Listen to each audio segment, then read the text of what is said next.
하나님의 은혜가 함께 하시기 바랍니다. 오늘 주신 하나님의 말씀은 누가복음 17장 20절부터 24절까지 말씀. 누가복음 17장 20절부터 24절까지 20절부터 24절까지 읽겠습니다.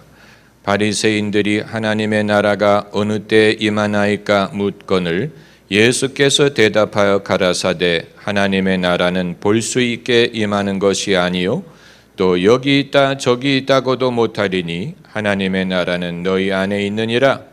또 제자들에게 이르시되 때가 이르리니 너희가 인자의 날 하루를 보고자 하되 보지 못하리라. 사람이 너희에게 말하되 보라 저기 있다 보라 여기 있다 하리라. 그러나 너희는 가지도 말고 쫓지도 말라. 번개가 하늘 아래 이편에서 번듯하여 하늘 아래 저편까지 비친 같이 인자도 자기 날에 그러하리라. 아멘. 어느 여자 성도님이 신앙생활을 열심히 하는데 남편이 믿으려고 하지를 않았습니다. 그 여자 성도님의 소원은 남편이 잘 믿는 것이었습니다. 그런데 어떻게 해서 남편이 드디어 잘 믿게 됐습니다. 그랬더니 남편이 집에서 기타를 치면서 찬양을 열심히 부르는 것입니다. 처음에는 아내가 손뼉을 치면서 같이 따라 부르다가 얼마 지나니까 귀찮아지고 또 얼마 지나니까 시끄러워지더라고 했습니다. 가족이 다 같이 열심히 신앙생활을 하면 가정이 천국이 되리라라고 막연하게 생각을 했는데 가족들이 다 믿는다고 그것만으로 가족이 천국이 되는 것은 아니더라는 것입니다. 본인을 위해서는 당연히 좋은 일이고 여러 가지 유익이 되지요. 그러나 그 자체로 가정이 천국이 되는 것은 아니더라는 것입니다. 제가 대학생이었을 때 기독교 서클 활동을 열심히 했습니다. 제가 왜 그 활동을 열심히 했고 기독교 서클에서 무엇을 기대를 했을까를 곰곰이 생각을 해보면 기독교인이니까 기독교인들끼리 모여서 믿음을 합쳐야 되지 않겠느냐라는 의무감도 있었지만 믿는 사람들끼리 한 곳에 모이면 뭔가 이상적인 공동체가 있지 않을까 하는 기대감도 작용을 했었던 것 같습니다. 캠퍼스에서 경험할 수 없는, 세상에서 누릴 수 없는 하늘을 맛보는 것과 같은 이상적인 공동체, 천국을 경험하는 것 같은 그런 이상적인 공동체가 형성되지 않을까 하는 막연한 기대를 가졌던 것 같습니다. 그러나 아무리 믿는 사람들끼리 모였다고 하더라도 그 자체로 이상적인 공동체가 되는 것은 아닙니다. 오히려 더 고독감을 느낄 수도 있습니다. 그 이유는 믿는 사람들끼리 모였다고 친해지리라는 보장이 없습니다. 그렇지 않습니까? 믿는 사람이라고 하더라도 성격이 다르고 서로 취향이 다르고 편견이 있고 그리고 자기가 원했던 친구가 되어주리라는 보장이 없습니다. 성경 말씀에 두세 사람이 예수님의 이름으로 모이면 그 가운데 예수님이 계시리라고 하지 않았습니까? 맞아요. 그것이 성도 교제의 신비함이에요. 그러나 그렇다고 해서 그 두세 사람이 반드시 친구가 되는 것은 아닙니다. 우리가 원했던 소속감이라든가 애정이라든가 그런 것을 거기에서 반드시 찾을 수 있는 것은 아닙니다. 서구 사회에서는 적어도 한때는, 지금은 그런 것 같지 않지만 한때는 왕에서부터 귀족 그리고 평민에 이르기까지 다 교회에 소속이 되고 자기들을 기독교인이라고 부르고 교회라는 기관이 그 사회에 중요한 역할을 할 때가 있었습니다. 교회가 국가의 기관의 역할을 해서 그 교회를 통해서 왕에서부터 평민까지가 소속이 되고, 그래서 이 국가의 특별한 행사가 있을 때에 국왕에서부터 모든 사람들이 예배를 드리고 뭔가 신앙 안에서 함께 모인 듯한 그런 느낌을 느끼게 할 때가 있었죠. 아마 국민들은 이것이 하나님의 나라가 임하는 것인가 이렇게 생각을 했었을 수도 있습니다. 드디어 온 국민이 함께 하나님을 예배하면 이것이 이 땅에 이루어지는 천국이 아닐까라는 기대감을 가졌을 수 있습니다. 그러나 그것은 잠시뿐이고 그 행사가 끝나면 국민들은 다시 현실로 돌아가야 되고, 현실은 그렇게 즐겁지 못하고, 그렇다면 그 사람들은 오히려 실망감을 느꼈을 수도 있습니다. 영국 같은 나라는 왕족들이 주인공을 하고 평민들은 주인공들이 무대에서 하는 연극을 보는 것과 같은 그런 때가 있어요. 여왕이 어디 행차를 하면 모든 국민들이 다 관심을 갖고 쳐다보고 구경을 하고 그 왕족들을 통해서 대리만족을 느낍니다. 그리고 왕족들이 어떤 옷을 입었고 어떤 모자를 썼고 어떤 보석을 챙기고 누구와 결혼을 하고 그래서 아기를 낳고 아기의 이름을 뭐라고 짓고 이런 것을 국민들이 늘 관심을 가지고 지켜보면서 마치 리얼리티 쇼를 보는 것처럼, 무대 위에 연극을 보는 것처럼 이 무대 위에 등장하는 실물보다도 더 큰 왕과 왕비와 왕자와 귀족들의 사는 모습을 통해 대리만족을 느끼고, 그래서 영국 사람들이 수백 년 동안 그들의 충성의 대상이 for God, for Queen and the country, 하나님 그리고 왕, 국가, 이렇게 하나님을 위하고 왕을 위하고 나라를 위하는 것이 국민의 의무인 것처럼 생각을 하면서 살았어요.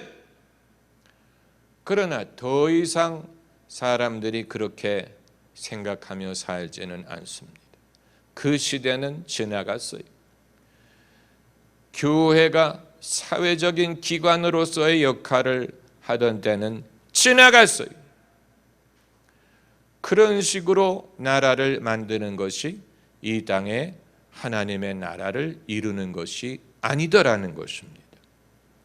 여러분, 이것은 우리에게 아직 기독교인이 소수를 이루는 대한민국의 기독교인들에게 그럼 우리는 무엇을 기대할 수 있고 무엇을 기대해야 되느냐 하는 질문을 갖게 만듭니다.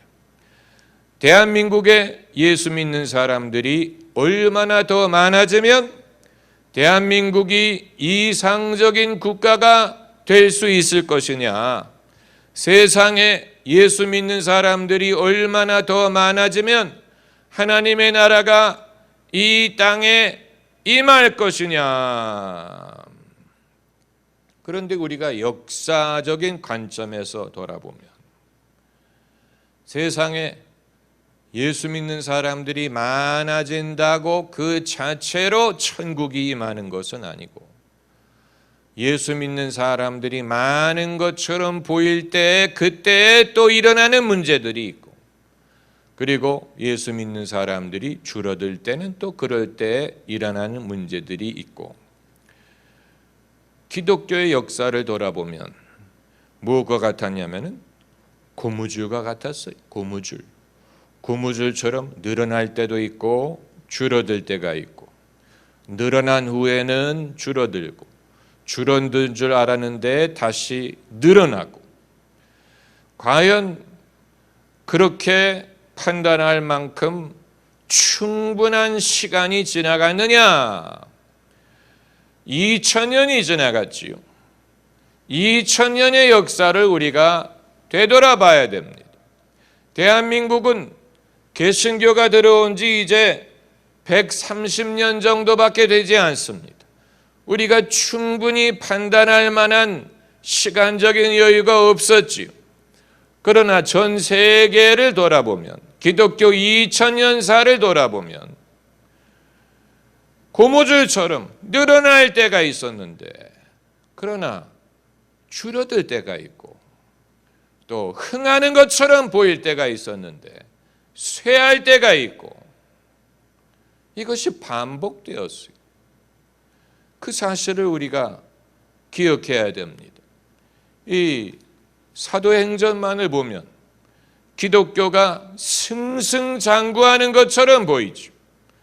얼마나 사도행전이 신이 나면 사도행전 29장이라 그래가지고 우리가 그 다음 챕터를 더하겠다라고 말하는 사람들이 있습니까? 그러나 사도행전의 기록만을 가지고 기독교의 역사를 다 말할 수는 없어요.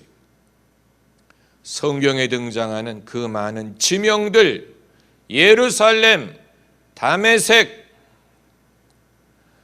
안디옥, 에베소, 소아시아의 7 교회, 이 많은 지명들, 알렉산드리아, 요르단, 이 많은 지명들, 예수님이 요단강에서 세례를 받으시고, 사도 바울이 다메섹으로 가다가 예수님을 만나고, 이 모든 지명들, 안디옥에 교회가 세워지고, 안디옥 교회가 바울과 바나바를 파송을 하고,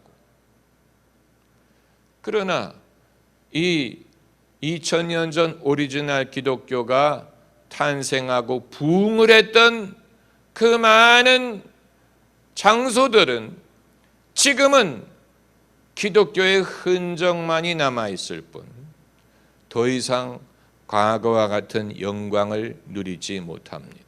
영광이란 말이 어울리지 않아요. 더 이상 과거와 같은 그런 부흥을 겪고 있지 않습니다. 그 대신 기독교는 다른 곳으로 옮겨갔어요. 성경에 전혀 등장도 하지 않는 그곳이 기독교의 핵심 무대가 됐어요. 그럼 과거에 찬란했던 예루살렘 교회라든가 사마리아라든가 다메섹이라든가 안디옥이라든가 이런 교회의 영광은 어떻게 되었다는 얘기냐? 고무줄처럼 늘어날 때가 있었지만 줄어들었어. 이건 이제 우리가 교회사를 되돌아봐야 됩니다. 이 로마가 서로마와 동로마로 나눠지지 않습니까? 서로마의 수도는 로마고 동로마의 수도는 콘스탄티노플이었습니다. 그러나 이슬람이 등장하면서 이슬람이 결국은 동로마 제국을 정복했죠. 그래서 이 콘스탄티노플이 이스탄불이 되고, 그리고 그 모든 지역, 요단, 시리아, 애굽, 알렉산드리아, 이 모든 지명은 전부 다 무슬림 국가가 됐죠. 한때는 오스만 투르크가 스페인까지 정복을 했죠. 스페인까지 무슬림 영역이었을 때가 있었죠. 그러나 샤를라망이 이 스페인 반도에서 무슬림을 쫓아내지 않았습니까? 그러니까 왜 하나님이 이런 일을 허락하셨을까는 차치하더라도 기독교의 부흥이라는 것이 영원히 지속되는 것처럼 보이지 않고, 제가 말씀드린 것처럼 고무줄처럼 늘어날 때가 있지만 줄어들 때가 있고, 또 줄어들었다가 다시 늘어나고, 이런 것을 반복하는 것을 봤다는 것입니다. 우리가 영국이라든가 미국 이외의 다른 지역의 기독교에 대해서는 거의 무지하기 때문에 그런 지역에서 하나님이 어떤 일을 과거에 하셨는지를 대다수가 잘 모릅니다. 그리고 종교개혁이 일어나기 이전에 어떤 부흥이 있었는지에 대해서도 별로 관심이 없어요. 그러나 적어도 영국이라든가 프랑스라든가 스위스라든가 독일이라든가 또 그 이외에 여러 나라, 이탈리아라든가 여러 나라, 지금은 기독교 신앙이 쇠퇴한 것처럼 보이는 그 나라들이 전부 다 한때는 신앙이 부흥할 때가 있었다는 것입니다. 그래서 칼뱅 같은 사람은 프랑스 사람이었고, 마틴 루터는 독일 사람이었고, 요한 웨슬리, 또 존 윗필드, 찰스 스퍼전, 윌리엄 부트, 이런 사람들은 영국 사람들이었는데 얼마나 뜨거운 영적인 부흥이 있었습니까? 그런데 그 부흥이 영원히 지속될 줄로 알았는데 그 고무줄이 늘어났다가 줄어드는 것처럼, 아마 여러분, 그렇기 때문에 제가 우리가 생각하기를 원하는 것은 우리가 무엇을 소원할 수 있느냐 하는 것을 생각할 필요가 있습니다. 기독교인으로서 세상에 어떤 목적이 이루어질 것을 소원할 수 있느냐, 어떤 소원을 갖는 것이 성경적으로 적법하냐, 옳으냐, 이건 아주 중요한 문제. 대다수의 사람들은 단기적인 목적 이외에는 갖고 있지 않습니다. 단기적인 목적, 교회가 5,000명이 되는 것, 굉장히 단기적인 목적이죠. 그럼 5,001명이 되면 그때는 어떻게 하라는 얘기입니까? 그럼 이제 뜻을 이루었으니 엘리야처럼 승천할 것입니까? 대한민국이 얼마나 전도가 되면 목적을 이뤘다고 말하겠습니까? 인구의 50%가 교회를 다니면, 인구의 80%가 교회를 다니면, 그러면 대한민국에 천국이 임할 것이냐? 대한민국이 완벽한 국가가 될 것이냐? 그렇게 되리라고 생각되지 않습니다. 그때는 그때대로 문제가 발생할 것입니다. 그때는 그때대로 문제가 발생할 것이고, 교회가 그렇게 비대해지면 분명히 어떤 문제가 생기게 뻔합니다. 당연히 사람의 본성이 달라지지 않는 한, 기독교의 역량이 그렇게 많아지면 당연히 중세 가톨릭 교회처럼 부패할 게 뻔합니다. 인구의 80~90%가 교회를 다닌다고 상상을 해보세요. 아마 그럼 목사라는 직업이 최고의 인기를 얻게 될 거예요. 목사에 사모되는 것이 자매들의 최고의 꿈이 될지도 몰라요. 목사가 되는 게 제일 영광스러운 직업이라고 생각할지 몰라요. 그건 부패의 지름길이, 주의 종이 되는 것은 자기를 부인하고 십자가를 지는 길이지, 그게 아니고 영광과 사회적인 명성을 누리는 일이 된다면 뭔가 이상한 것입니다. 그건 이상한 것입니다. 그건 마치 마귀가 예수님을 시험할 때 세상의 영광을 약속한 것처럼 그런 식의 부패와 시험이 될 수 있습니다. 그렇기 때문에 우리가 무엇을 소원하면 그것이 정당한 적법한 소원이 될 것이냐, 어떤 소원을 갖는 것이 옳으냐, 아주 중요한 문제. 이미 과거의 세상이 경험을 해보지 않은 것이 없는 것 같은데 그렇지 않습니까? 왕에서부터 평민까지 다 예배를 드리고 예수님을 찬양하고 이미 다 해봤어요. 겪어봤어요. 그러나 그것이 천국의 도래를 가져오지 않았어요. 고무줄처럼 다시 줄어들었어요. 다른 문제들이 발생했어요. 그 후손들이 신앙을 떠나갔어요. 그리고 그 기독교 문명이 별의별 악한 짓을 했어요. 그렇지 않습니까?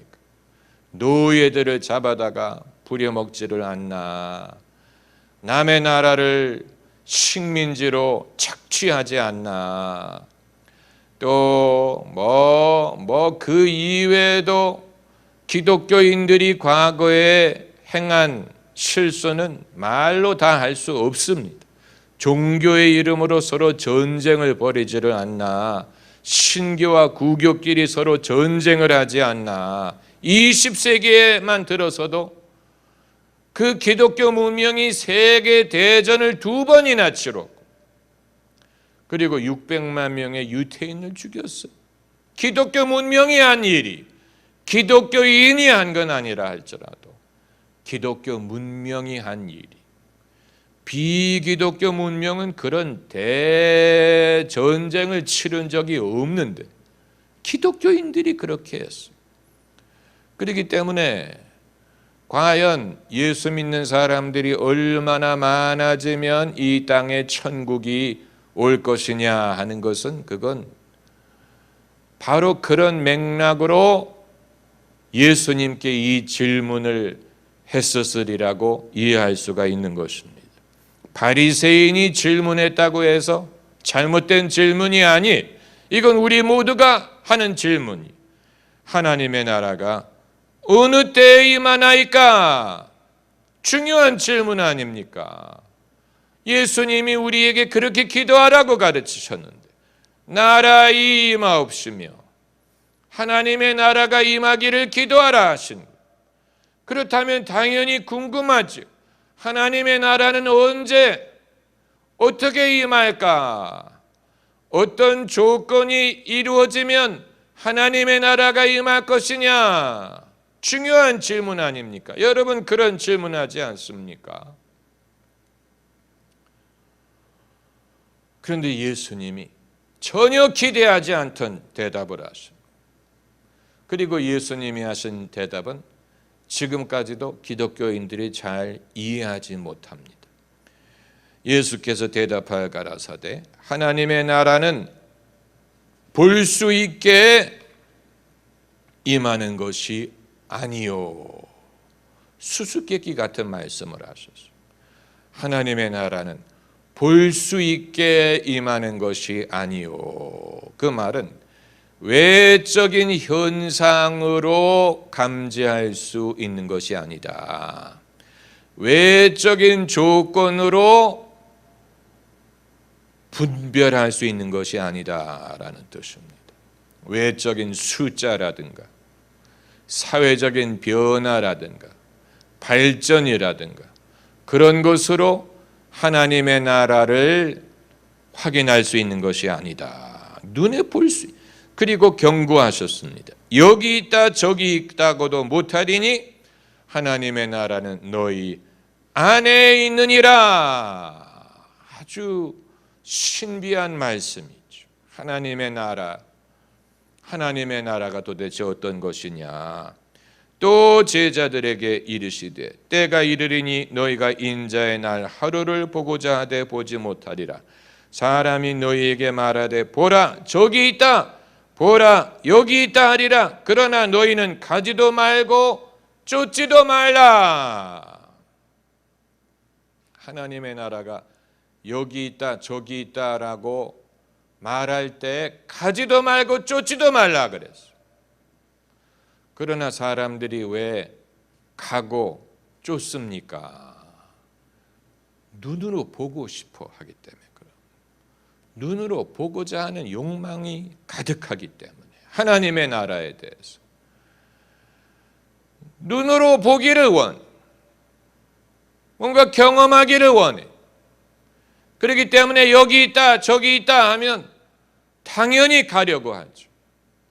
그러나 예수님이 경고하시기를 너희는 가지도 말고 쫓지도 말라. 수수께끼와 같은 말씀. 한 가지 분명한 것은 외적으로 볼 수 있는 환경에서 하나님의 나라를 찾으려고 하지 말라는 것입니다. 외적인 조건에서 하나님의 나라를 찾으려고 하지 말라. 그러니까 경제가 발전하고 복지 제도가 발전하고 수명이 늘어나고 민주주의가 더 발전한다고 하나님의 나라가 임하는 것이 아니에요. 오히려 그 반대, 그런 식으로 희망을 거는 사람들은 인본주의가 될 수 있어. 하나님 없어도 이제 된다. 하나님 도움 필요 없다. 이제는 하나님이 돕지 않아도 우리는 얼마든지 잘 살고 건강하고 오래 살고 가난의 문제를 해결하고 질병을 해결하고 인간의 문제를 해결할 수 있다. 오히려 외적인 조건에서 천국을 찾으려고 하는 사람들은 하나님이 없어도 된다고 생각을 할 수 있을 것입니다. 그러니까 그렇다고 발전을 하지 말라는 것은 아니지만 그것이 하나님의 나라가 아니라는 사실은. 그럼 하나님의 나라를 우리가 어떻게 경험할 수 있습니까? 밖에서, 안에서 경험하지 못하면 밖에서 찾으려고 하면 안 됩니다. 그래서 하나님의 나라는 너희 안에 있느니라. 안에 있다. 바울과 실라가 빌립보의 감옥에서 밤중에 하나님을 찬양하고 기도하며 죄수들이 듣더라. 그 순간만큼은 바울과 실라가 하나님의 나라를 경험했어요. 그 순간에. 비록 장소는 빌립보의 감옥이고 신체적으로는 착고에 매여 있고 어둡고 침침하고 불행한 경우인데, 그러나 그곳에서 하나님을 찬양하고 기도하는 그 순간만큼은 하나님의 나라가 그들에게 임하고 하나님의 나라를 경험한 거예요. 또 그 이외에 많습니다.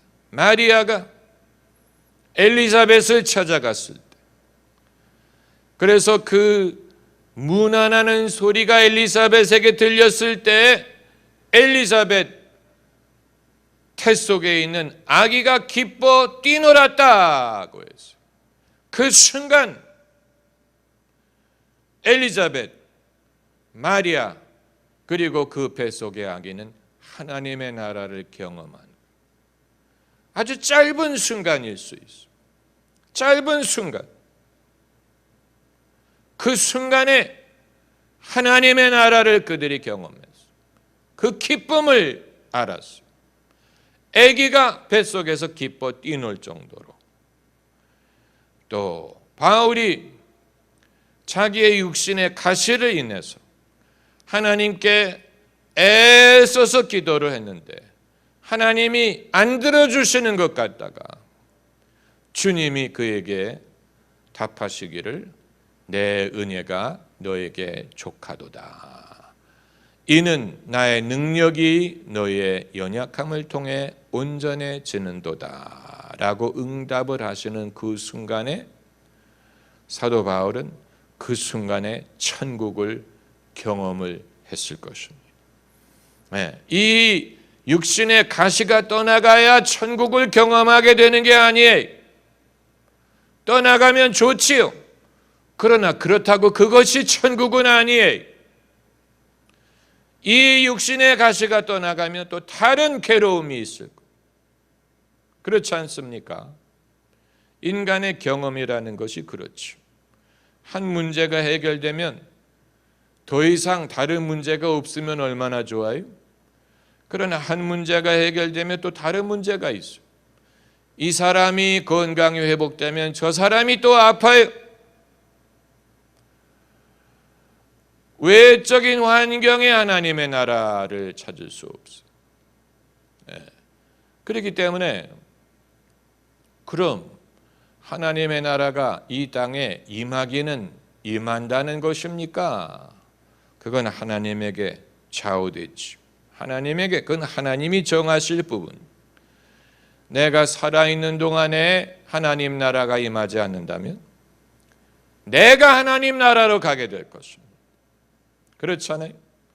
하나님의 나라가 내가 사는 동안 내게 임하지 않는다면 내가 하나님의 나라에 가게 될 거예요. 그렇기 때문에 이렇게 하든 저렇게 하든 우리 모두는 하나님 나라를 가게 됩니다.